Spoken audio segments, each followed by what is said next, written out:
La résurrection n'est pas un miracle. Spinoza révèle la loi de la nature. Et si tout ce que vous pensiez savoir sur la résurrection était une construction soigneusement orchestrée pour vous maintenir dans la peur, et si le plus grand événement de l'histoire humaine n'était pas du tout ce que l'Église vous a fait croire pendant 2000 ans, avant de plonger dans cette révélation qui va secouer les fondations de vos convictions les plus profondes, si vous aimez les histoires qui inspirent et qui défient les dogmes établis, n'oubliez pas de vous abonner à cette chaîne pour ne manquer aucun moment de cette enquête explosive. Dites-moi dans les commentaires de quel pays vous nous regardez et à quelle heure vous découvrez cette vérité qui a été cachée pendant des siècles. Et si vous êtes sur mobile, n'hésitez pas à liker cette vidéo. Cela nous aide énormément à toucher plus de personnes qui méritent de connaître cette histoire. Imaginez un homme si dangereux que sa propre famille a dû renier son existence.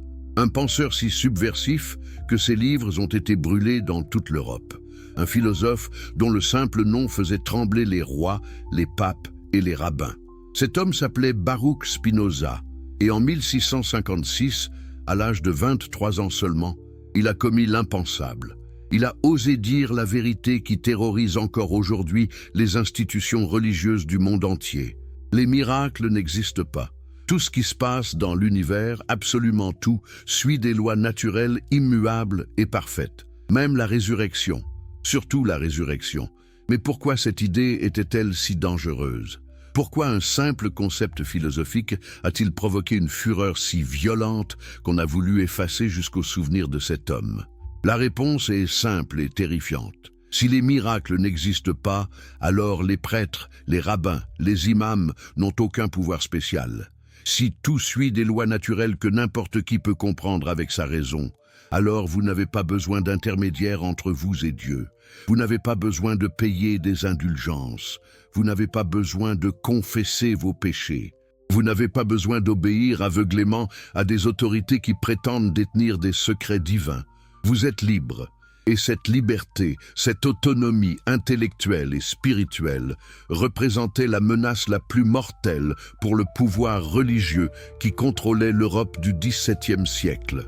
Ce matin du 27 juillet 1656, dans la synagogue portugaise d'Amsterdam, un événement extraordinaire allait se produire. Les rabbins avaient convoqué une assemblée exceptionnelle. Baruch Spinoza, ce jeune homme brillant, qui avait hérité de l'entreprise familiale de négoce après la mort de son père 2 ans auparavant, allait être jugé pour hérésie. Mais quelle était exactement la nature de son crime? Avait-il volé? Avait-il tué? Avait-il blasphémé publiquement contre Dieu? Non. Son crime était bien plus grave aux yeux des autorités religieuses. Il avait pensé, il avait questionné, il avait osé soumettre les textes sacrés à l'analyse de la raison. Le document d'excommunication qui fut lu ce jour-là est l'un des plus violents de toute l'histoire du judaïsme. Écoutez ces mots terrifiants. « Maudit soit-il le jour, et maudit soit-il la nuit. Maudit soit-il quand il se couche, et maudit soit-il quand il se lève. Maudit soit-il quand il sort, et maudit soit-il quand il rentre. Que l'Éternel ne lui pardonne jamais. Que la colère et la fureur de l'Éternel s'enflamment contre cet homme et fassent venir sur lui toutes les malédictions écrites dans le livre de la loi. Que l'Éternel efface son nom sous le ciel. Que personne ne lui parle, ne l'approche, ne demeure sous le même toit que lui, ne s'approche à moins de 4 coudées de lui, ne lise aucun papier composé ou écrit par lui.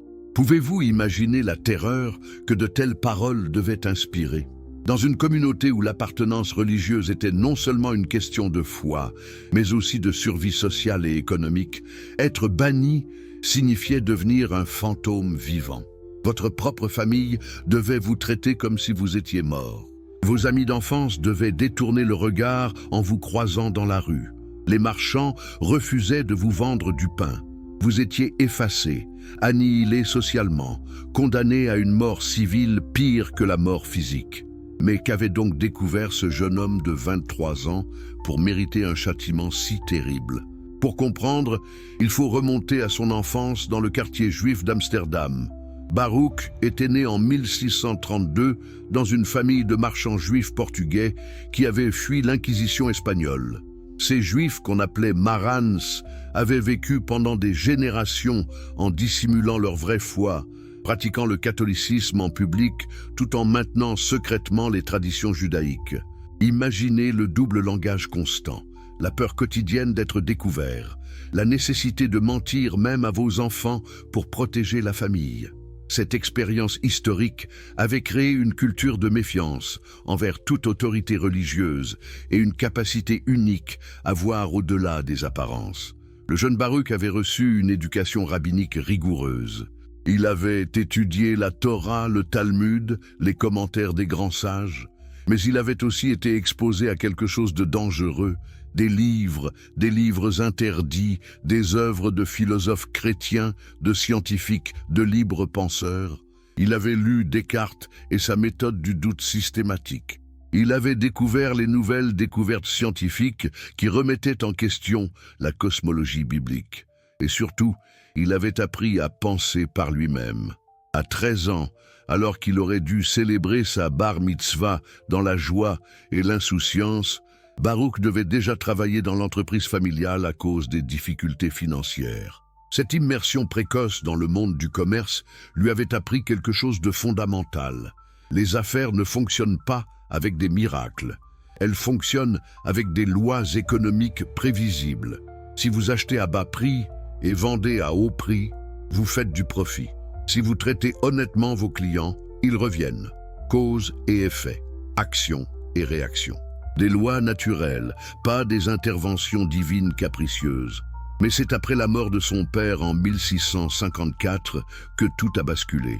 Baruch avait 21 ans. Il s'était acquitté de tous les devoirs religieux d'un fils endeuillé. Il avait prié à la synagogue, fait des offrandes, respecté scrupuleusement les rituels. Pourtant, quelque chose en lui s'était brisé. Où était Dieu pendant la maladie de son père? Pourquoi les prières n'avaient-elles rien changé? Pourquoi les justes souffraient-ils tandis que les corrompus prospéraient? Ces questions qui hantent toute personne confrontée à la perte d'un être cher prenaient chez Spinoza une dimension philosophique radicale. Il avait commencé à fréquenter des cercles de penseurs chrétiens libéraux, des ménonites, des remontrants, des groupes religieux dissidents qui prônaient la tolérance et la liberté de conscience. Dans ces réunions clandestines, on discutait des idées les plus audacieuses de l'époque. Et si la Bible n'était pas littéralement la parole de Dieu, mais un texte humain, écrit par des hommes dans un contexte historique particulier? Et si les miracles décrits dans les Écritures n'étaient que des métaphores ou des exagérations de phénomènes naturels? Et si Dieu lui-même n'était pas un vieillard barbu assis sur un trône céleste, mais quelque chose d'infiniment plus vaste, plus abstrait, plus rationnel? Les rabbins d'Amsterdam surveillaient ces activités avec une inquiétude croissante. La communauté juive vivait en exil, tolérée par les autorités néerlandaises, mais constamment sous la menace. Si l'un de leurs membres propageait des idées trop radicales, cela pourrait attirer l'attention négative et mettre en danger toute la communauté. Ils avaient d'abord tenté d'acheter le silence de Spinoza, lui offrant une pension annuelle s'il acceptait de se taire et de continuer à fréquenter la synagogue. Mais le jeune philosophe avait refusé avec mépris. On ne peut pas acheter la vérité. On ne peut pas payer quelqu'un pour qu'il cesse de penser. Alors, ils étaient passés aux menaces. Et quand les menaces n'avaient pas fonctionné non plus, ils avaient décidé de l'anéantir socialement. Le hérem prononcé contre Spinoza n'était pas seulement une excommunication religieuse, c'était une tentative de meurtre symbolique, une volonté d'effacer son existence même de la mémoire collective. Et pourtant, cet acte de violence spirituelle allait avoir l'effet inverse. Libéré de toute contrainte communautaire, Spinoza allait développer l'un des systèmes philosophiques les plus révolutionnaires de l'histoire humaine. Après son excommunication, Spinoza quitta Amsterdam pour s'installer dans des villages tranquilles des Provinces-Unies. Il gagnait modestement sa vie en polissant des lentilles pour microscopes et télescopes, un métier qui exigeait une précision mathématique extraordinaire et qui, ironiquement, correspondait parfaitement à sa vision d'un univers géométriquement ordonné. Imaginez-le dans son petit atelier, meulant patiemment le verre, créant des surfaces parfaitement courbes, selon des calculs précis, transformant la matière brute en instrument qui permettrait aux scientifiques de voir l'infiniment petit et l'infiniment grand. N'y avait-il pas là une métaphore parfaite de son projet philosophique ? Polir l'esprit humain pour qu'il puisse voir clairement la réalité, débarrasser des distorsions de la superstition et de la peur. C'est dans cette solitude productive qu'il commença à élaborer sa philosophie révolutionnaire. Son point de départ était d'une simplicité dévastatrice. Dieu et la nature sont une seule et même chose. Deus sive natura, comme il l'écrivait en latin. Cette équation n'était ni de l'athéisme, ni du théisme traditionnel. C'était quelque chose d'entièrement nouveau, quelque chose que les historiens appellent aujourd'hui le panthéisme. Si Dieu est identique à la nature, alors tout ce qui existe est une expression de Dieu. Chaque atome, chaque pierre, chaque plante, chaque animal, chaque être humain est une manifestation de la substance divine infinie. Mais si Dieu est la nature elle-même, alors Dieu ne peut pas violer les lois naturelles, parce que ces lois sont l'expression même de son essence. Un miracle, par définition, serait une violation des lois naturelles. Donc un miracle serait Dieu se contredisant lui-même, Dieu agissant contre sa propre nature. Et cela est logiquement impossible. Comprenez-vous l'audace vertigineuse de ce raisonnement ? D'un seul coup de génie logique, Spinoza venait de démolir l'un des piliers centraux de toutes les religions révélées. Plus de mers qui s'ouvrent en deux, plus de résurrection des morts, plus de vierges qui enfantent. Tout, absolument tout, suit des lois naturelles nécessaires et éternelles. Mais alors, si les miracles n'existent pas, qu'en est-il de tous les prodiges décrits dans la Bible ? Spinoza consacra des années à analyser les textes sacrés avec les outils de la critique historique et philologique, une approche qui était alors complètement nouvelle et scandaleuse. Dans son traité théologico-politique publié anonymement en 1670, il démontra que les livres bibliques avaient été écrits par différents auteurs à différentes époques, qu'ils contenaient des contradictions, des erreurs historiques, des interpolations tardives. La Bible n'était pas la parole directe de Dieu tombée du ciel. C'était une collection de textes humains, certes inspirants et moralement importants, mais humains néanmoins. Et les miracles décrits dans ces textes, simple ignorance des lois naturelles, affirmait Spinoza. Les Hébreux fuyant l'Égypte n'avaient pas vu la mer Rouge se séparer par intervention divine. Ils avaient probablement profité d'un phénomène de marée basse exceptionnel, causé par des vents violents, un événement rare mais naturel, le manne tombé du ciel dans le désert. Très probablement la résine sucrée sécrétée par les tamarisques, un phénomène bien connu des Bédouins de la région. Les guérisons miraculeuses de Jésus, des rémissions spontanées de maladies psychosomatiques ou des diagnostics erronés dans une époque où la médecine était primitive. Mais attendez, vous demandez-vous peut-être, et la résurrection de Jésus ?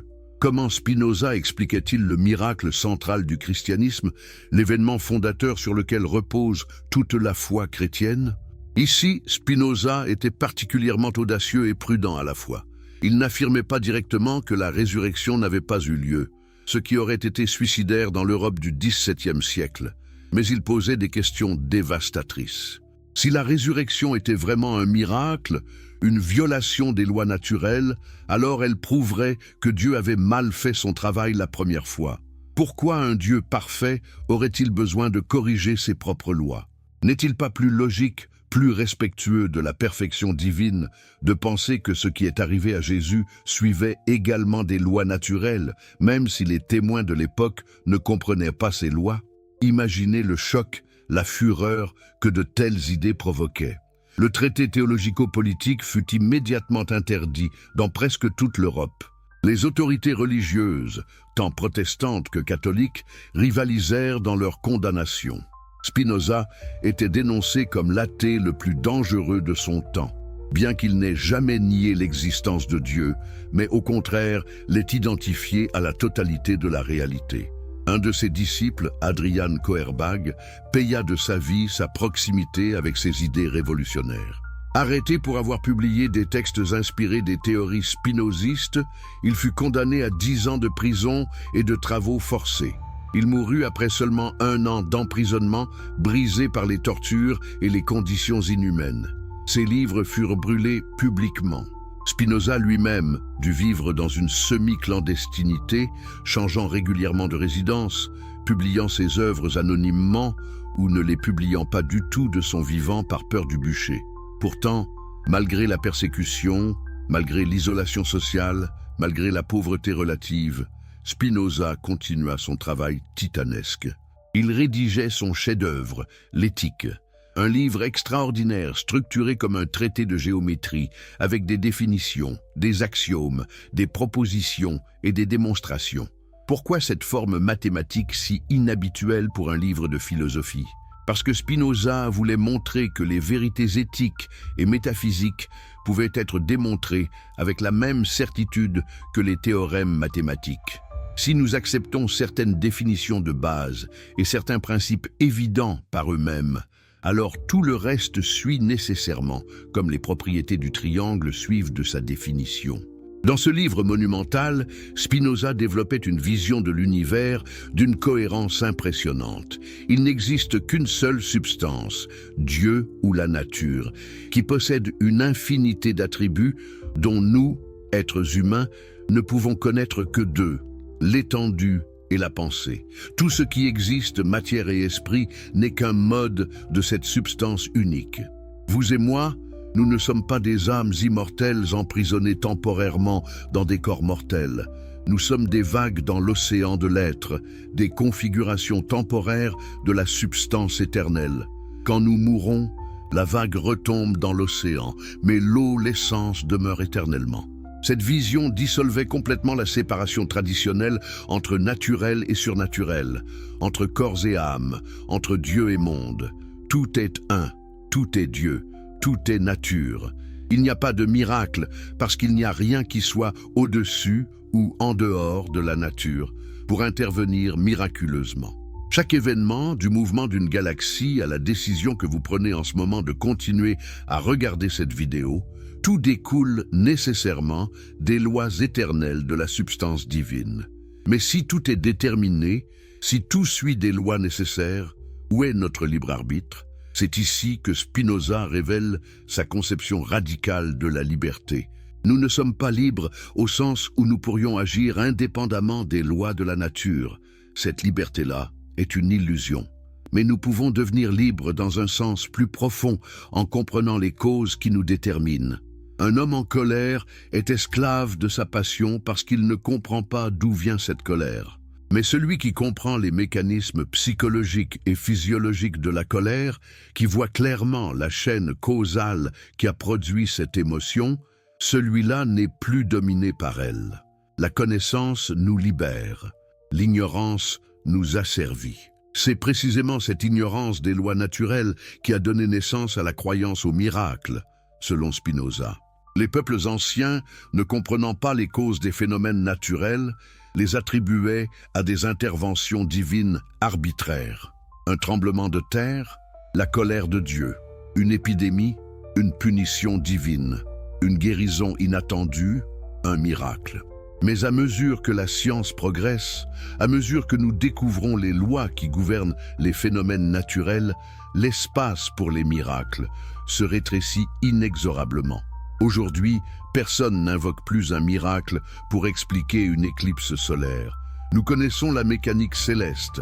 Dans quelques siècles, peut-être, aucun phénomène n'échappera à notre compréhension scientifique.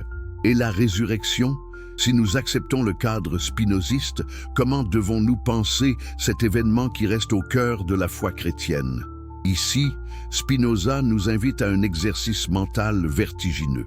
Supposons qu'un homme ait été crucifié, qu'il soit mort et que 3 jours plus tard, il soit revenu à la vie. 2 explications sont possibles. Première explication, Dieu a suspendu les lois de la biologie, de la chimie, de la physique pour ramener cet homme à la vie. Mais cette explication est logiquement inacceptable car elle implique que Dieu se contredit lui-même. Deuxième explication, ce qui s'est passé aussi extraordinaire que cela puisse paraître, suivait des lois naturelles que nous ne comprenons pas encore complètement. Peut-être des lois biologiques exceptionnelles, peut-être des conditions physiologiques rarissimes, peut-être même une technologie médicale que nous ne soupçonnons pas. Vous voyez où Spinoza nous conduit? Il ne nie pas la résurrection en tant qu'événement. Il en propose une réinterprétation radicale. Si Jésus est revenu d'entre les morts, ce n'était pas un miracle au sens d'une violation des lois naturelles. C'était un événement naturel extraordinaire, peut-être unique dans l'histoire humaine, mais naturel néanmoins. Et si c'était naturel, alors en principe, c'est reproductible. Si nous comprenions toutes les conditions qui ont permis ce retour à la vie, nous pourrions théoriquement le reproduire. Cette idée n'est pas aussi folle qu'elle peut paraître.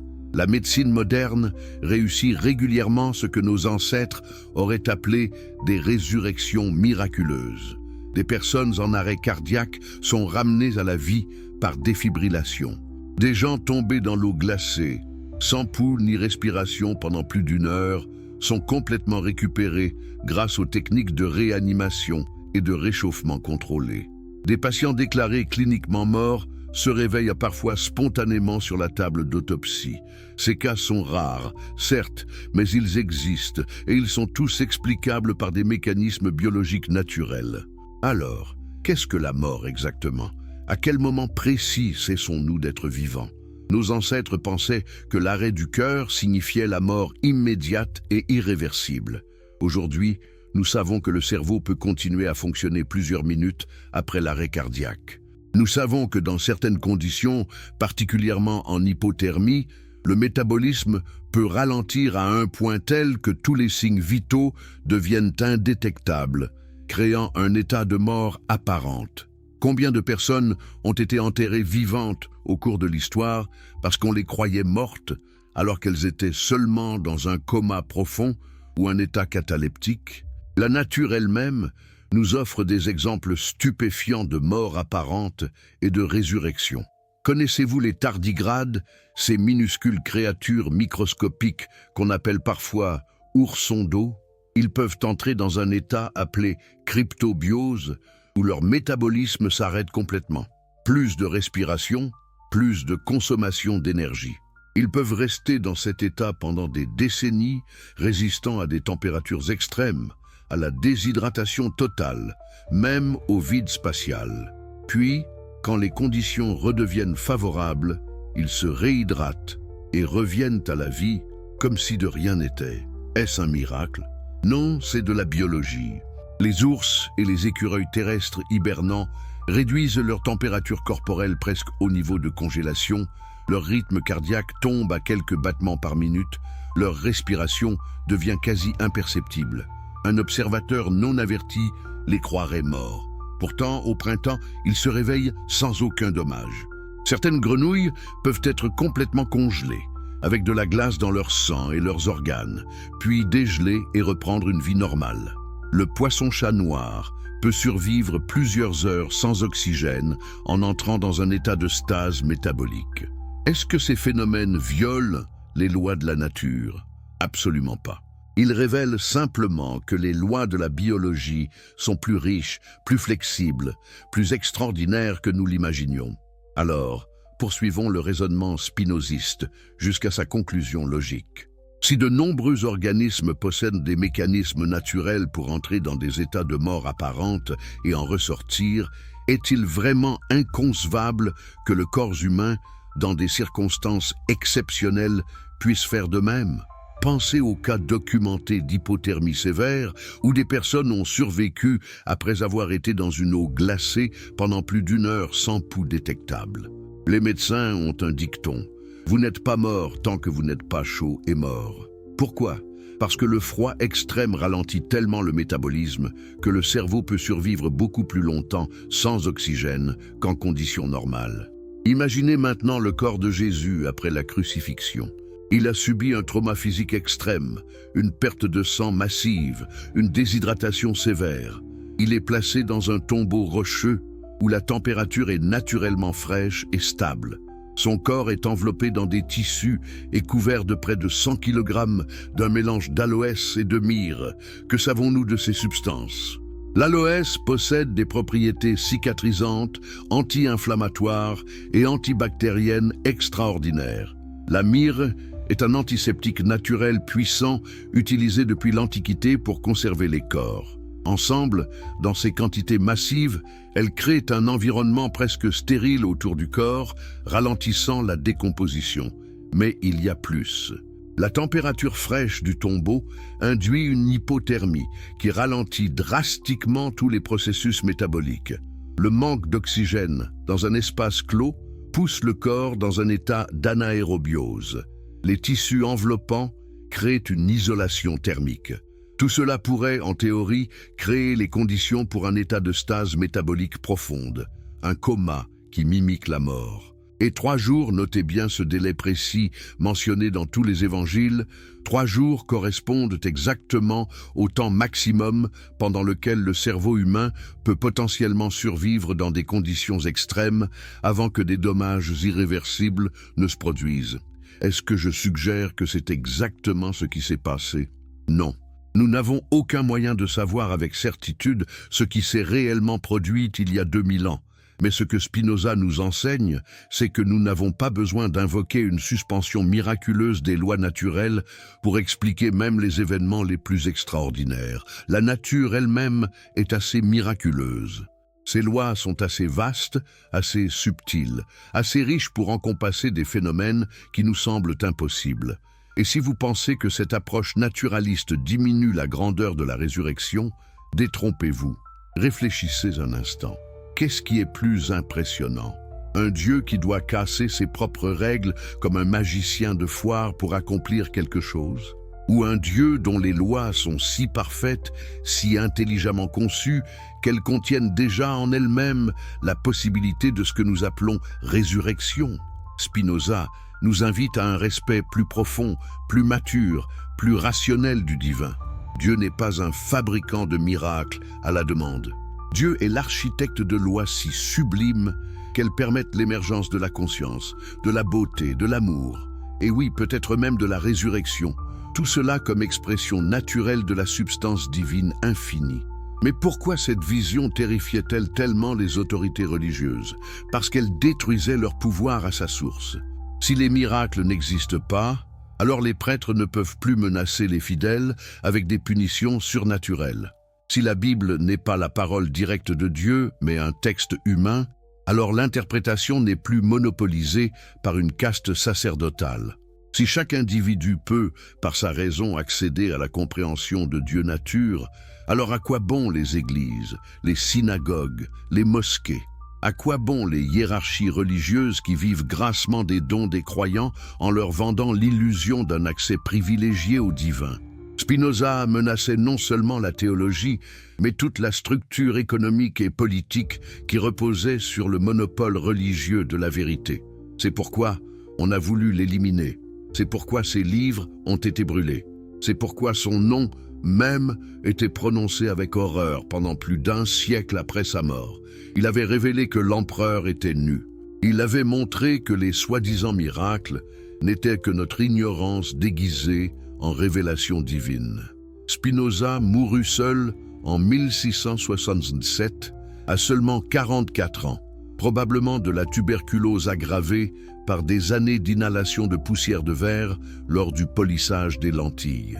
Ces dernières années furent marquées par une santé déclinante, mais aussi par des visites de plus en plus nombreuses d'intellectuels fascinés par ses idées. Même Leibniz, qui deviendrait l'un des grands philosophes de son époque, vint secrètement rencontrer ce penseur maudit. Pourquoi secrètement? Parce qu'être associé publiquement à Spinoza pouvait ruiner une carrière, voire mettre une vie en danger. Après sa mort, ses amis publièrent anonymement ses œuvres complètes, y compris l'éthique qu'il n'avait jamais osé publier de son vivant par peur du bûcher. La réaction fut immédiate et furieuse. En 1968, à peine 1 an après sa mort, tous ses livres furent officiellement interdits par les autorités néerlandaises. Posséder un exemplaire de ses œuvres pouvait vous valoir l'emprisonnement. Les citer publiquement était un suicide intellectuel. Pendant plus d'un siècle, Spinoza resta le philosophe maudit, celui dont on ne prononçait le nom qu'en chuchotant, celui qu'on dénonçait rituellement pour prouver sa propre orthodoxie. Pourtant, clandestinement, ses idées continuaient à se propager comme un feu sous la cendre. Les philosophes des Lumières, Diderot, Voltaire, d'Alembert, même s'ils prenaient leur distance publiquement, avaient tous lu Spinoza et en avaient été profondément influencés. L'idée que la raison doit primer sur la révélation, que les textes sacrés doivent être soumis à l'analyse critique, que la liberté de penser est un droit fondamental, toutes ces idées centrales du siècle des Lumières trouvaient leur source dans l'œuvre interdite du philosophe d'Amsterdam. Au XIXe siècle, la réhabilitation commença lentement. Les romantiques allemands redécouvrirent Spinoza et furent fascinés par son panthéisme. Goethe, Schelling, Hegel virent en lui un précurseur génial. Mais c'est au XXe siècle que sa vindication fut complète. Albert Einstein, le plus grand scientifique de l'époque moderne, déclara qu'il croyait au Dieu de Spinoza. Qu'entendait-il par là? Un Dieu qui ne fait pas de miracles arbitraires, un Dieu identique aux lois mathématiques qui gouvernent l'univers, un Dieu que l'on découvre par la science et non par la révélation. Aujourd'hui, Spinoza est reconnu comme l'un des philosophes les plus importants de l'histoire occidentale, peut-être même le penseur le plus moderne du XVIIe siècle. Ses intuitions sur la nature, sur la psychologie humaine, sur la relation entre corps et esprit, sur la politique démocratique, tout cela résonne avec une actualité stupéfiante. Mais surtout, sa vision d'un univers gouverné par des lois naturelles immuables, son refus du miraculum, sa réinterprétation naturaliste de la religion, tout cela est devenu le fondement même de la science moderne. Alors, la résurrection est-elle un miracle ou un événement naturel extraordinaire? Spinoza nous a donné les outils pour penser cette question autrement. Peut-être que la vraie question n'est pas « est-ce que ça s'est passé ?», mais « qu'est-ce que cela signifie ?» Si vous croyez que Jésus est ressuscité par une intervention divine qui a violé les lois de la physique et de la biologie, vous êtes obligé de vous demander pourquoi Dieu ne fait plus de tels miracles aujourd'hui. Pourquoi ne ressuscite-t-il pas les enfants morts de cancer? Pourquoi ne sauve-t-il pas les innocents massacrés dans les guerres? Le silence de Dieu face à la souffrance devient un problème théologique insurmontable si vous croyez qu'il peut intervenir miraculeusement, mais choisit de ne pas le faire. Mais si vous acceptez la vision spinoziste, ce problème disparaît. Dieu ne fait pas de miracles parce que Dieu est les lois de la nature. Dieu ne choisit pas de sauver certains et pas d'autres parce que Dieu n'est pas une personne qui prend des décisions. Dieu est l'ordre mathématique éternel de l'univers. Et dans cet ordre, tout ce qui arrive nécessairement selon des lois immuables. La résurrection, si elle a eu lieu, n'était pas une exception aux lois naturelles, mais une expression rarissime de possibilités déjà inscrites dans ces lois. Cette vision libère de la peur et de l'espoir également. Vous ne pouvez plus avoir peur d'un Dieu colérique qui pourrait vous punir. Vous ne pouvez plus espérer des interventions miraculeuses pour résoudre vos problèmes. Mais en échange, vous gagnez quelque chose d'infiniment plus précieux.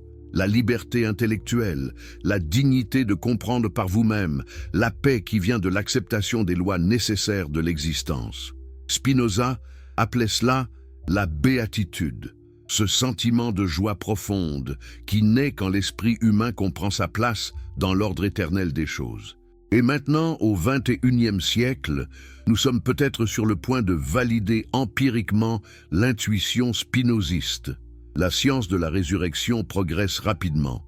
Des centaines de personnes ont déjà fait congeler leur corps dans de l'azote liquide après leur mort légale, pariant sur le fait que la technologie future pourra les ramener à la vie.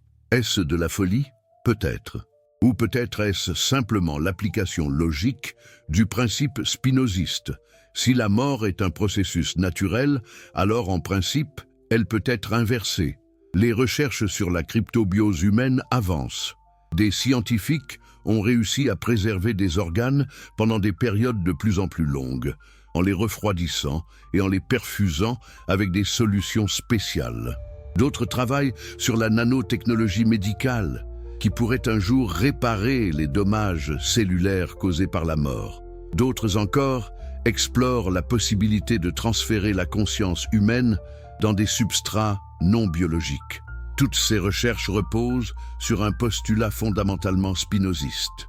Il n'y a pas de barrière métaphysique infranchissable entre la vie et la mort, seulement notre ignorance actuelle des mécanismes qui les séparent. Voilà le véritable héritage de Spinoza. Non pas de nous faire perdre la foi, mais de nous inviter à une foi plus profonde, plus adulte, plus en harmonie avec la connaissance, une foi qui ne craint pas la science, mais l'embrasse. Une foi qui ne cherche pas des miracles impossibles, mais qui s'émerveille devant les miracles quotidiens que sont l'existence de la conscience, la beauté du cosmos mathématique, l'interconnexion de toute vie. La résurrection n'est pas un miracle, c'est une loi de la nature que nous commençons à peine à comprendre. Chaque printemps, la vie ressuscite de la mort de l'hiver.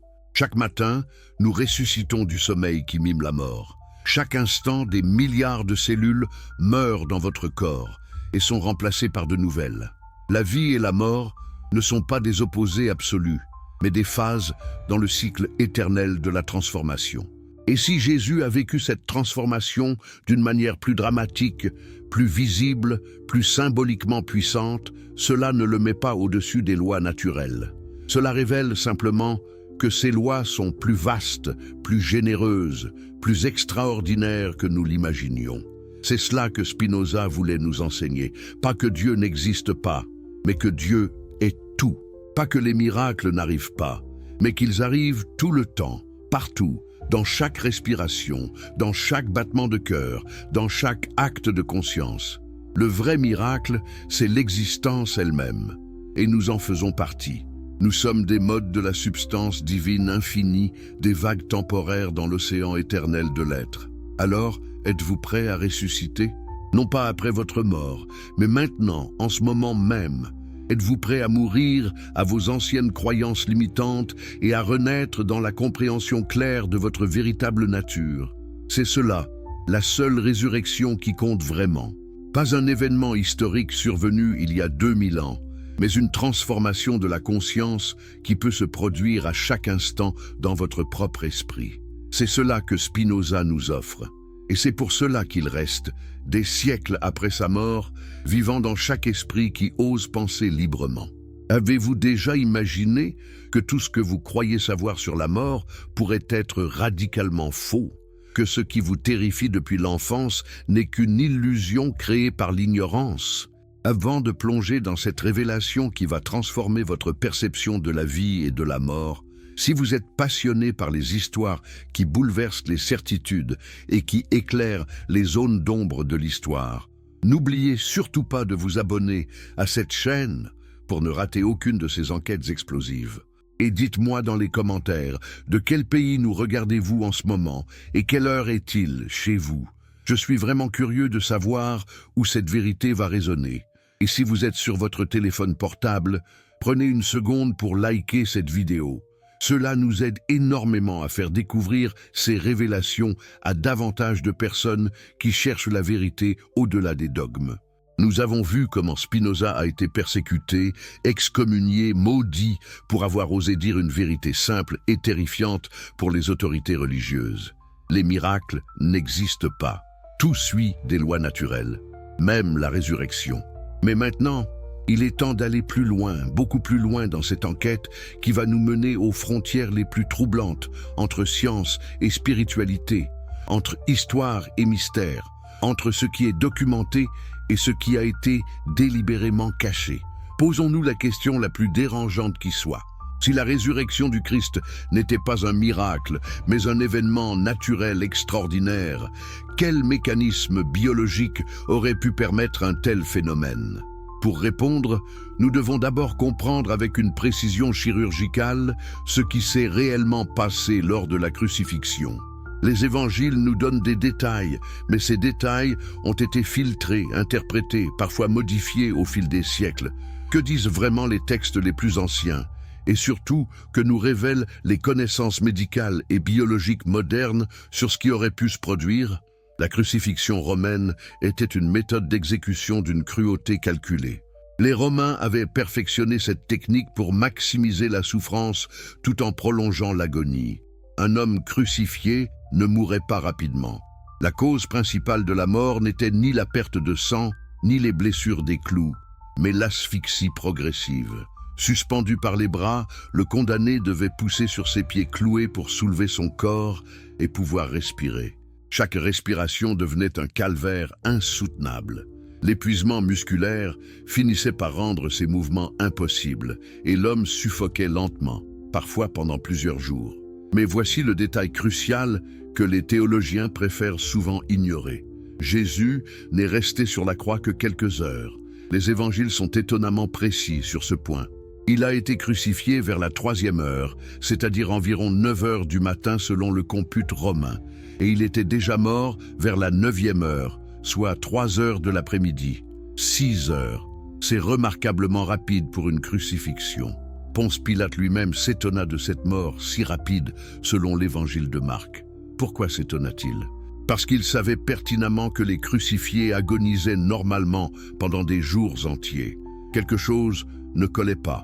Alors, que s'est-il vraiment passé? Les évangiles mentionnent qu'un soldat perça le côté de Jésus avec une lance et qu'il en sortit du sang et de l'eau. Ce détail, apparemment anodin, est en réalité d'une importance médicale capitale. Quand un médecin légiste moderne lit cette description, il pense immédiatement à une chose, l'épanchement péricardique. Le péricarde est la membrane qui entoure le cœur, contenant normalement une petite quantité de liquide séreux.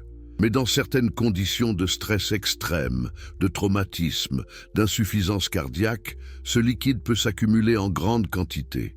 Si une lance perfore le thorax d'une personne présentant un épanchement péricardique, il en sortirait effectivement un liquide clair ressemblant à de l'eau, mélangé au sang. Mais voici où cela devient fascinant d'un point de vue médical. Un épanchement péricardique massif peut provoquer ce qu'on appelle une tamponnade cardiaque. Le cœur est comprimé par le liquide accumulé dans le péricarde, il ne peut plus battre efficacement, la pression artérielle s'effondre, la personne perd connaissance et semble morte.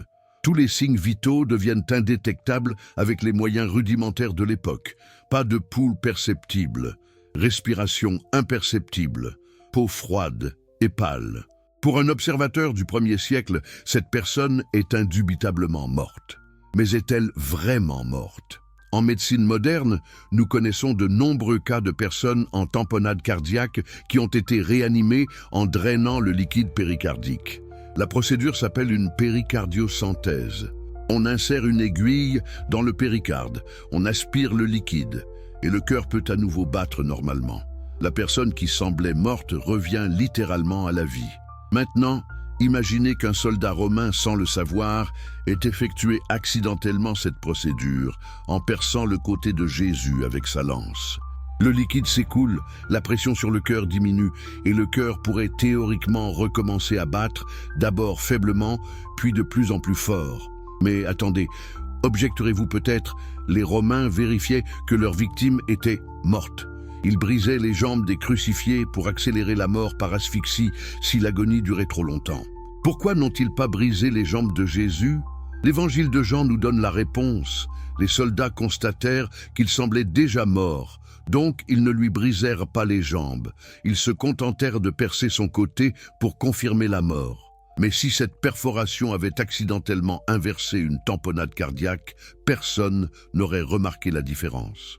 Le corps aurait été descendu de la croix et remis aux disciples, apparemment morts mais en réalité dans un coma profond, avec un métabolisme extrêmement ralenti. Et maintenant, suivons le corps. Joseph d'Arimathie, un homme riche et membre du Sanhédrin, obtient la permission de Pilate pour emmener le corps. Les évangiles nous disent que Joseph enveloppa le corps dans un linceul propre et le plaça dans un tombeau neuf taillé dans le roc. Mais ici, nous devons prêter attention à un détail extraordinaire mentionné dans l'évangile de Jean. Nicodème, un autre membre éminent du Sanhédrin, accompagna Joseph et apporta un mélange de myrrhe et d'aloès pesant environ 100 livres romaines. 100 livres. C'est approximativement 45 kg. Réfléchissez un instant à cette quantité stupéfiante. Pour un embaumement normal, quelques livres de ces substances auraient largement suffi. Pourquoi une telle quantité excessive? La myrrhe et l'aloès possèdent des propriétés médicinales extraordinaires connues depuis l'Antiquité. La myrrhe est un antiseptique naturel puissant, utilisé pour prévenir les infections et accélérer la cicatrisation des plaies. L'aloès, particulièrement l'aloe vera, dont l'usage médicinal remonte à des millénaires, possède des propriétés anti-inflammatoires, cicatrisantes et analgésiques remarquables. Des études modernes ont démontré que l'aloès peut réduire l'inflammation, stimuler la régénération tissulaire et même avoir des effets bénéfiques sur la fonction cardiovasculaire. Alors, imaginez un corps gravement traumatisé, mais pas encore irrémédiablement mort, enveloppé dans 45 kg de ces substances médicinales. La peau, couverte de plaies ouvertes, absorberait les composés actifs. Les muqueuses respiratoires inhaleraient les vapeurs aromatiques. Les principes actifs pénétreraient dans la circulation sanguine. Ce ne serait pas un embaumement. Ce serait un traitement médical intensif, une thérapie d'urgence utilisant les connaissances pharmacologiques les plus avancées de l'époque. Et le tombeau lui-même. Creusé dans le roc, il offrait une température constante et fraîche, typiquement entre 12 et 15 degrés Celsius. Cette température est cruciale. Elle est suffisamment basse pour induire une hypothermie légère qui ralentit le métabolisme et protège le cerveau de l'hypoxie, mais pas assez basse pour causer des dommages par congélation. Les médecins modernes utilisent délibérément l'hypothermie thérapeutique pour protéger les patients en arrêt cardiaque. On refroidit leur corps pour préserver la fonction cérébrale pendant qu'on tente de relancer le cœur. Le tombeau, fermé par une grosse pierre, créait un environnement presque hermétique. Peu d'oxygène. Cela pourrait sembler contre-intuitif. Mais en réalité, un environnement pauvre en oxygène peut être protecteur dans certaines situations médicales extrêmes. Quand le métabolisme est déjà ralenti par l'hypothermie et le traumatisme, le faible taux d'oxygène force le corps dans un état d'anaérobiose où la consommation énergétique est minimale. C'est un état de stase biologique, similaire à ce que certains animaux hibernants accomplissent naturellement. 3 jours. Pourquoi 3 jours spécifiquement? Ce délai apparaît dans toutes les traditions évangéliques avec une insistance remarquable. Jésus lui-même l'aurait prophétisé. Comme Jonas passa 3 jours dans le ventre du poisson, ainsi le Fils de l'homme passera 3 jours dans le sein de la terre. D'un point de vue médical, 3 jours représentent une fenêtre critique. C'est approximativement le temps maximum pendant lequel le cerveau humain peut théoriquement survivre dans des conditions de métabolisme extrêmement ralenties sans subir de dommages irréversibles. Après 3 jours, même avec hypothermie et stase métabolique, les processus de décomposition cellulaire deviendraient irréversibles. Mais avant 3 jours, dans certaines circonstances extraordinaires, un retour à la conscience reste théoriquement possible. Le réveil serait progressif. D'abord, une respiration à peine perceptible, puis des mouvements involontaires. Ensuite, une conscience confuse, fragmentaire. La personne ne comprendrait pas immédiatement où elle est, ni ce qui s'est passé. Elle aurait soif. Terriblement soif, car la déshydratation serait extrême. Elle aurait froid. Ses blessures seraient encore douloureuses, mais partiellement cicatrisées grâce aux propriétés thérapeutiques des substances appliquées. Les évangiles décrivent la découverte du tombeau vide au matin du 3e jour. Marie de Magdala arrive la première et trouve la pierre roulée. Le linceul est là, plié avec soin, mais le corps a disparu. Puis Jésus apparaît, mais Marie ne le reconnaît pas immédiatement. Elle le prend pour le jardinier. N'est-ce pas étrange? Si c'était vraiment une apparition glorieuse, une manifestation surnaturelle, pourquoi ne serait-elle pas immédiatement reconnaissable? Mais si c'était un homme physique, affaibli, changé par l'épreuve traumatique, portant peut-être des vêtements différents, se déplaçant avec difficulté, alors cette confusion devient parfaitement compréhensible. Les apparitions ultérieures renforcent cette interprétation naturelle. Quand Jésus apparaît aux disciples, il insiste sur sa corporéité physique. « Touchez-moi et voyez, un esprit n'a ni chair ni os. » Il mange du poisson grillé devant eux. Pourquoi une apparition spirituelle aurait-elle besoin de manger? Mais un homme qui vient de traverser une épreuve métabolique extrême, qui a été en état de jeûne forcé pendant 3 jours, aurait désespérément besoin de nourriture pour reconstituer ses réserves énergétiques. Et puis, il y a cet autre détail fascinant dans l'évangile de Jean. Lors de l'apparition aux disciples, Jésus leur montre ses mains et son côté. Les plaies sont encore visibles, encore ouvertes. Thomas, celui qu'on appellera le douteur, demande à toucher ses plaies pour croire. Si c'était un corps ressuscité, glorieux, immortel, pourquoi porterait-il encore les marques de ses blessures? Ne serait-il pas parfait, restauré? Mais si c'était un corps physique qui se remettait progressivement d'un traumatisme massif, alors ces blessures, en cours de cicatrisation, deviennent parfaitement logiques. Maintenant, creusons plus profondément encore dans les mystères biologiques qui auraient pu permettre cette survie extraordinaire. La science moderne a découvert des mécanismes de protection cellulaire fascinants qui s'activent dans des conditions de stress extrêmes. Quand les cellules sont privées d'oxygène, elles peuvent entrer dans un état de préservation métabolique où elles cessent presque toutes leurs activités, mais ne meurent pas. Ce phénomène s'appelle l'ischémie tolérable, et sa durée varie énormément selon les tissus et les conditions environnementales. Le cerveau est l'organe le plus vulnérable à la privation d'oxygène. En conditions normales, les neurones commencent à mourir après seulement 4 à 6 minutes sans oxygène. Mais, et c'est crucial, cette limite peut être considérablement étendue par l'hypothermie. Des cas médicaux documentés montrent des personnes tombées dans l'eau glacée, sans pouls ni respiration pendant plus d'1 heure, qui ont été complètement récupérées sans aucun dommage cérébral. Le record documenté est d'environ 90 minutes. Comment est-ce possible? Parce que le froid extrême ralentit tellement le métabolisme neuronal que les besoins en oxygène deviennent infimes. Mais il y a quelque chose d'encore plus extraordinaire que la médecine moderne commence à peine à comprendre. Certaines personnes possèdent ce qu'on appelle une préconditionnement ischémique endogène. Leur corps, exposé à des stress répétés, développe une capacité accrue à survivre sans oxygène. C'est comme un entraînement cellulaire. Les cellules apprennent à activer plus rapidement et plus efficacement leurs mécanismes de protection. Les plongeurs professionnels, les alpinistes de haute altitude, les pratiquants de certaines techniques de respiration extrême développent tous cette capacité augmentée. Jésus aurait-il pu avoir cette capacité? Nous savons qu'il pratiquait le jeûne prolongé. Les évangiles mentionnent notamment 40 jours dans le désert.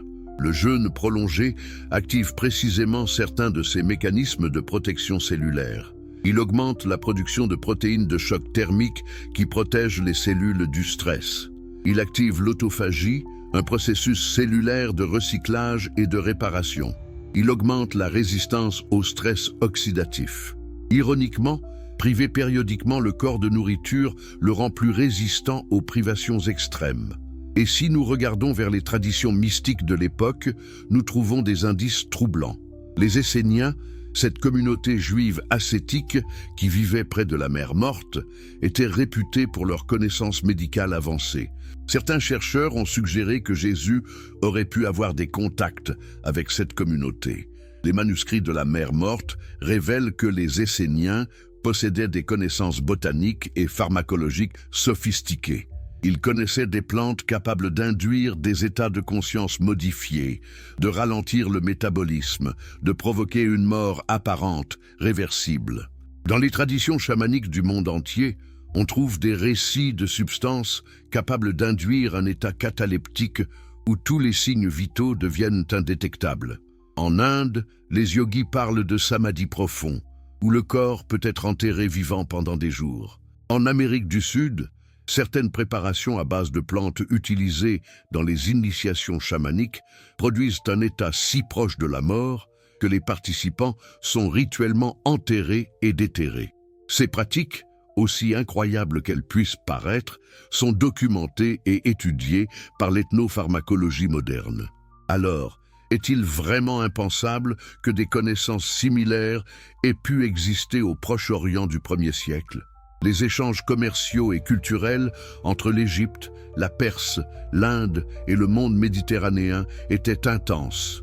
Les mystères égyptiens pratiquaient des initiations impliquant une mort symbolique et une renaissance. Les mages perses connaissaient des substances psychoactives puissantes. Les médecins grecs, héritiers d'Hippocrate, possédaient une pharmacopée sophistiquée. Mais creusons maintenant un aspect encore plus dérangeant de cette enquête. Et si la résurrection n'était pas un accident, mais un plan délibérément orchestré?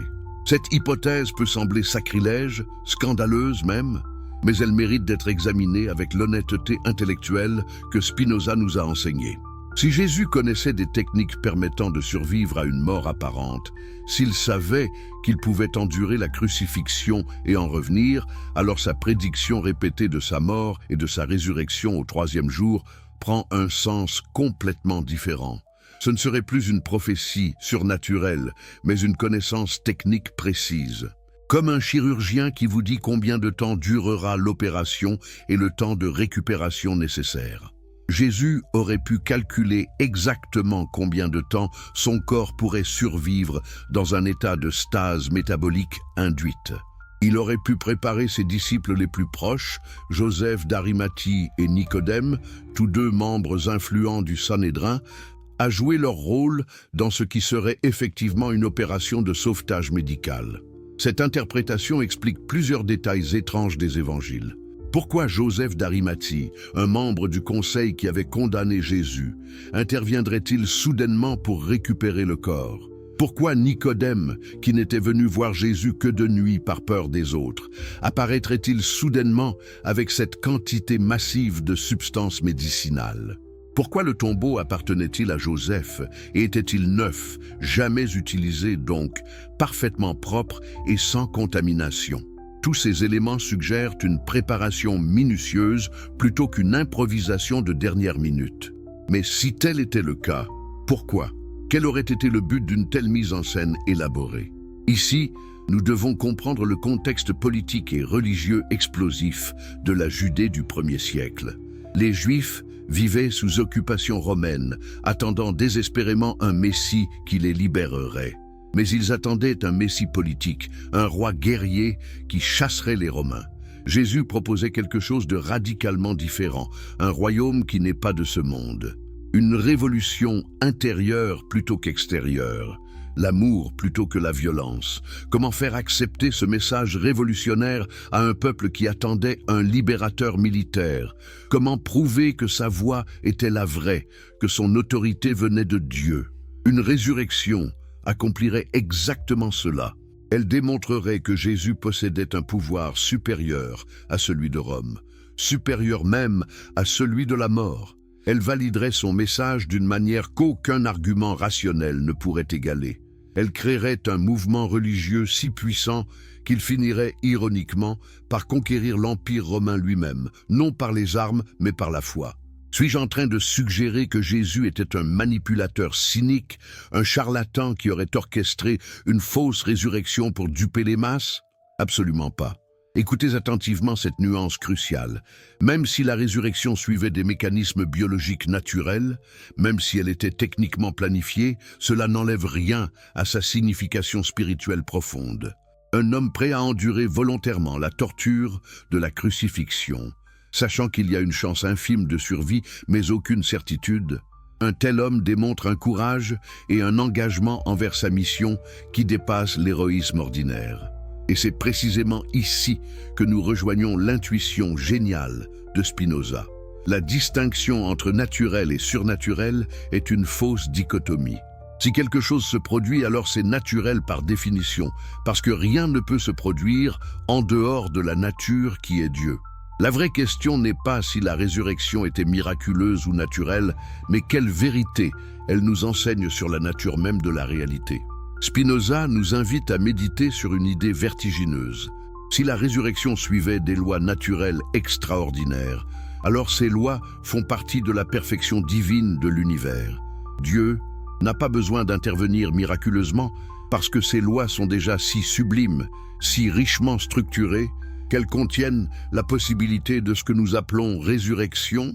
C'est une vision infiniment plus respectueuse de la grandeur divine qu'un Dieu qui doit constamment bricoler sa création comme un horloger incompétent réparant une montre défectueuse.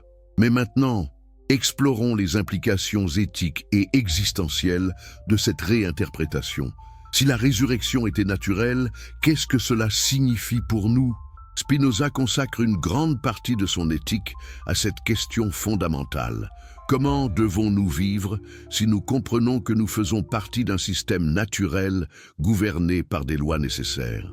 La réponse de Spinoza est d'une beauté et d'une profondeur extraordinaires. Nous devons cesser de vivre dans l'espoir de récompenses surnaturelles et dans la peur de punitions divines. Ces émotions, l'espoir et la peur, sont selon Spinoza des formes de servitude. Elles nous maintiennent dans un état d'agitation constante, oscillant entre l'anxiété et l'exaltation, jamais en paix avec nous-mêmes. Au lieu de cela, nous devons cultiver ce que Spinoza appelle l'amour intellectuel de Dieu, qui n'est autre que la joie qui naît de la compréhension claire de notre place dans l'ordre éternel des choses. Qu'est-ce que cela signifie concrètement? Imaginez que vous compreniez vraiment, profondément, viscéralement, que vous êtes une expression temporaire de la substance infinie, que chaque atome de votre corps était autrefois dans une étoile, que les mêmes lois qui gouvernent les galaxies gouvernent les battements de votre cœur, que votre conscience est une émergence de la même nature qui produit les cristaux, les ouragans, les écosystèmes. Cette compréhension produit une sérénité profonde, une acceptation joyeuse de l'existence telle qu'elle est. La peur de la mort disparaît quand vous réalisez que la mort n'est qu'une transformation, pas une annihilation. Les atomes qui composent votre corps ne cessent pas d'exister. Ils se dispersent et forment de nouvelles structures. L'énergie qui animait votre conscience retourne dans le grand flux de l'énergie cosmique. Vous n'êtes jamais vraiment séparés du tout, donc vous ne pouvez jamais vraiment cesser d'exister. Vous changez simplement de forme, comme l'eau qui devient vapeur, puis nuage, puis pluie, puis rivière, puis océan. La résurrection, dans cette perspective spinoziste, n'est pas un événement unique survenu à une personne il y a 2000 ans. C'est le processus fondamental de la réalité elle-même. La vie ressuscite constamment de la mort. Chaque printemps est une résurrection cosmique, chaque lever de soleil, chaque respiration que vous prenez en ce moment. L'oxygène que vous inhalez était peut-être expiré par un arbre de l'autre côté de la planète. Cet arbre l'a peut-être produit à partir du dioxyde de carbone expiré par un animal qui est mort il y a des années. Ce carbone faisait peut-être partie d'un être humain qui vivait il y a des siècles. Vous ressuscitez littéralement les morts à chaque respiration. Mais si la mort n'est pas définitive, si la résurrection est un processus naturel, alors pourquoi la craindre? Spinoza nous enseigne que l'homme libre ne pense à rien moins qu'à la mort, et sa sagesse est une méditation non de la mort, mais de la vie. Cette phrase, apparemment simple, contient une sagesse révolutionnaire. La plupart des religions vous maintiennent obsédés par la mort, par ce qui viendra après, par le jugement, le paradis, l'enfer. Elles vous vendent des assurances pour l'au-delà, mais Spinoza dit « Oubliez la mort, concentrez-vous sur la vie, ici et maintenant ». Et quelle est la vraie vie selon Spinoza? C'est l'augmentation de notre puissance d'agir, l'expansion de notre capacité à comprendre, à créer, à aimer. Chaque fois que vous acquérez une nouvelle connaissance, vous devenez plus vivant. Chaque fois que vous créez quelque chose de beau, vous participez à la créativité divine de la nature. Chaque fois que vous aidez quelqu'un, vous augmentez la puissance collective de l'humanité. C'est cela la vraie résurrection. Pas un retour magique à la vie après la mort, mais cette intensification constante de la vie pendant que nous sommes vivants. Jésus lui-même, dans les évangiles, semble enseigner exactement cette vision. « Je suis venu pour qu'ils aient la vie et qu'ils l'aient en abondance, pas après la mort, maintenant. » La vie éternelle n'est pas quelque chose qui commence après le décès. C'est une qualité d'existence accessible immédiatement à celui qui comprend sa vraie nature. Quand Jésus dit au bon larron sur la croix « Aujourd'hui tu seras avec moi au paradis », il ne parle pas d'un événement futur. Il parle d'une réalisation immédiate. Le paradis est la reconnaissance de notre unité avec le divin, qui est accessible à tout moment à celui qui a les yeux pour voir. Cette interprétation est-elle compatible avec la foi chrétienne? Spinoza pensait que oui, mais que les institutions religieuses l'avaient perverti. Le vrai message de Jésus, selon Spinoza, était éthique et non théologique. Aimez-vous les uns les autres. Ne jugez pas. Pardonnez. Soyez humbles. Cherchez d'abord le royaume de Dieu qui est en vous. Ces enseignements ne dépendent d'aucun miracle, d'aucun dogme métaphysique compliqué. Ils sont universellement accessibles à la raison humaine. Mais alors, pourquoi l'Église a-t-elle tant insisté sur le caractère miraculeux de la résurrection? Spinoza répondrait, pour maintenir son pouvoir. Si les prêtres sont les seuls à pouvoir interpréter ces mystères surnaturels, alors ils contrôlent l'accès au salut. Si vous croyez que seule l'Église peut vous sauver de la damnation éternelle grâce à des rites mystérieux administrés par une caste sacerdotale, alors vous êtes totalement dépendant d'elle. Vous devez obéir, payer, croire ce qu'on vous dit de croire. Mais si la résurrection est naturelle, si le salut est la compréhension que chacun peut atteindre par sa propre raison, alors à quoi bon l'Église? Vous n'avez plus besoin d'intermédiaires. Vous pouvez avoir une relation directe avec Dieu nature. Vous êtes libre. Et cette liberté, cette autonomie intellectuelle et spirituelle, était la menace la plus terrifiante pour les pouvoirs établis du XVIIe siècle. C'est pour cela qu'ils ont voulu détruire Spinoza. Mais ils ont échoué, parce que vous ne pouvez pas tuer une idée. Vous pouvez brûler les livres, mais les idées survivent, se transmettent, ressuscitent dans d'autres esprits. Spinoza lui-même est mort jeune, pauvre, ostracisé. Mais ses idées ont conquis le monde. Elles sont devenues les fondements de la pensée moderne, de la démocratie laïque, de la liberté de conscience, de la science elle-même. Et maintenant, au XXIe siècle, nous voyons l'intuition spinoziste se confirmer de manière stupéfiante. La science avance vers la capacité effective de ressusciter les morts. La cryogénisation préserve des corps entiers dans l'azote liquide, en attendant que la technologie future puisse les réanimer. Des chercheurs ont réussi à restaurer une activité cérébrale partielle dans des cerveaux de porcs plusieurs heures après la mort. D'autres travaillent sur la préservation de la connectivité neuronale qui pourrait permettre un jour de télécharger une conscience humaine. Tout cela aurait semblé de la pure magie il y a quelques siècles, mais ce n'est pas de la magie. C'est de la science, appliquant méthodiquement notre compréhension croissante des lois naturelles, exactement ce que Spinoza avait prédit. Au fur et à mesure que nous comprenons mieux la nature, ce qui semblait miraculeux devient explicable et même reproductible.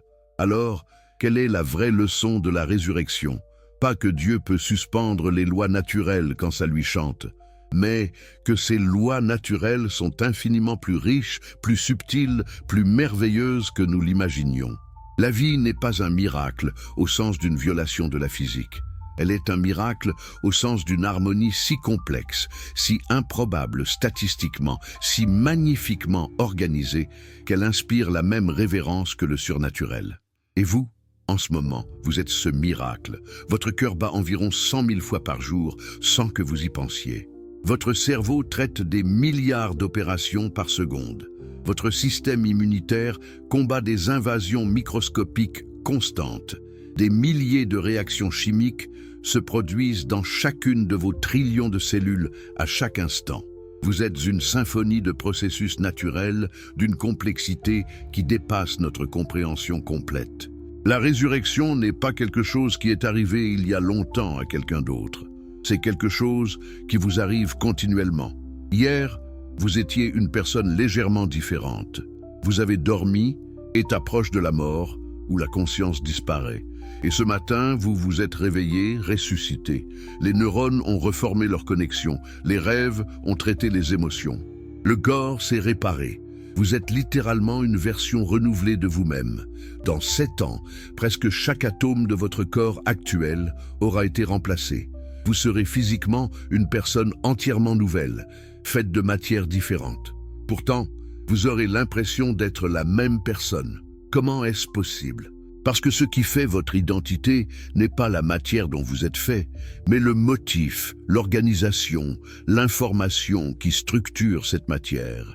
Et cette information, ce motif, peut persister à travers des changements complets de substrat matériel. C'est exactement ce que Spinoza essayait de nous faire comprendre. Vous n'êtes pas votre corps au sens de cette collection particulière d'atomes. Vous êtes un motif complexe d'organisation qui s'exprime temporairement à travers ce corps. Quand ce corps mourra, le motif se dissoudra, mais l'information qu'il contenait ne disparaîtra pas. Elle se dispersera dans l'univers, influençant d'autres systèmes, participant à la grande transformation continue de la réalité. Est-ce réconfortant ou terrifiant? Cela dépend de votre perspective. Si vous vous identifiez rigidement à votre ego, à votre personnalité actuelle, alors c'est terrifiant. Mais si vous réalisez que vous êtes bien plus vaste que cela, que vous êtes fondamentalement identique à la substance infinie dont parle Spinoza, alors c'est libérateur. Vous ne pouvez pas mourir parce que vous êtes la vie elle-même, s'exprimant temporairement sous cette forme particulière. Et c'est peut-être la vraie signification cachée de la résurrection du Christ. Non pas qu'un homme a vaincu la mort il y a 2000 ans, mais que la mort elle-même est une illusion, qu'il n'y a que transformation, réorganisation, renaissance perpétuelle, que la substance divine que nous sommes tous ne peut pas cesser d'exister, seulement changer de forme.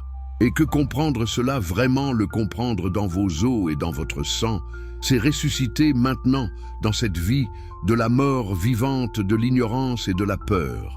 Voilà pourquoi Spinoza reste si pertinent, si dangereux, si nécessaire. Il nous libère des prisons mentales que les religions institutionnelles ont construites autour de nous. Il nous montre que nous n'avons pas besoin de leur permission pour être divins, parce que nous le sommes déjà. Il nous enseigne que la résurrection n'est pas quelque chose à espérer après la mort, mais quelque chose à vivre à chaque instant de notre existence consciente. Voici un nouveau départ, plus incisif, plus intime, plus risqué. Et si toute votre vie avait été racontée à l'envers? Et si la mort n'était pas un mur, mais une porte mal comprise? Avant d'entrer dans cette vérité inconfortable, si vous aimez les histoires qui renversent les dogmes et ouvrent des chemins inattendus, abonnez-vous maintenant pour ne rien manquer. Dites dans les commentaires de quel pays vous regardez et quelle heure il est exactement chez vous, car il y a des vérités qui résonnent différemment selon l'endroit et le moment. Et si vous êtes sur votre téléphone, laissez un like. Ce simple geste aide cette enquête à atteindre ceux qui n'ont jamais osé poser ces questions. Pourquoi la mort vous fait-elle encore frissonner alors que la nature entière vous répète, saison après saison, que tout revient sous d'autres formes? Pourquoi croire que la résurrection est une exception capricieuse quand l'univers entier se régénère sans cesse? Et si Spinoza n'avait pas tué le sacré, mais au contraire l'avait rendu enfin respirable, débarrassé des tours de prestidigitation? Qui a intérêt à ce que vous croyiez au prodige, mais pas à la loi? Qui a bâti sa puissance sur votre peur de poser la bonne question? Regardez l'Égypte antique. Osiris est démembré, recherché, recomposé. Isis n'accomplit pas une magie arbitraire. Elle recompose l'ordre brisé. Elle réunit ce que la violence a séparé. N'est-ce pas déjà une leçon de nature, non de miracle? La terre du Nil ressuscite chaque année. Les crues ramènent la fertilité et le cycle devient doctrine. La mort est un moment, pas une fin. Alors pourquoi aurait-on honte d'avouer que les mythes nous ont d'abord appris, avant les théologiens, que la vie est une persistance de forme? Et si la résurrection chrétienne, dans sa version la plus nue, n'était que l'héritage d'un archétype plus ancien, traduit dans une langue nouvelle? Les prêtres ont-ils jamais reconnu leur source quand une source donne du pouvoir? Demandez-vous ce que les Romains redoutaient vraiment. La violence d'une insurrection ou l'insoumission d'une doctrine qui retire à la mort son absolu? Quel empire tient très longtemps lorsque ses sujets cessent d'avoir peur de mourir? Qu'est-ce qui brise un joug, le glaive, ou l'homme qui affirme devant le glaive que la mort n'est qu'un passage? Ne voyez-vous pas la ruse du monde? On vous nourrit d'histoires de miracles pour que vous ne cherchiez jamais la loi qui rendrait tout homme plus fort que les menaces? Spinoza entre ici comme un scalpel. Quand il dit Deus sive natura, n'entend-il pas que l'unique substance déploie des lois et que ces lois ne se contredisent jamais? Si la résurrection se produit, elle n'est pas une fissure dans l'ordre, elle est l'ordre révélé dans une situation extrême.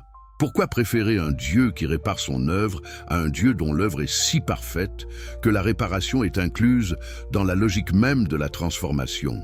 N'est-ce pas plus grand, plus digne, plus divin?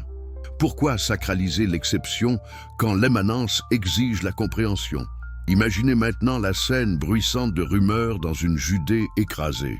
Et si l'événement central n'était pas le renversement de la nature, mais une connaissance rare des limites du corps, une maîtrise du temps biologique, un pari terrible sur une stase, un retour par phase, non par éclat instantané? Vous demandez-vous pourquoi les témoins hésitent, pourquoi certains ne reconnaissent pas, pourquoi il faut toucher, pourquoi il faut manger, pourquoi les blessures demeurent? Si tout avait été magie, pourquoi resterait-il des cicatrices? Mais allons plus loin, et si tout cela n'était pas une ruse, mais une pédagogie? Si l'homme au centre de l'histoire avait calculé non pas une illusion, mais une démonstration, si la vraie leçon était « Ne vous prosternez pas devant l'exception, apprenez la loi, cessez de commercer avec la peur, faites alliance avec la nécessité ». Qui a le courage de vivre selon ce principe quand toute une culture a bâti sa monnaie symbolique sur le merveilleux?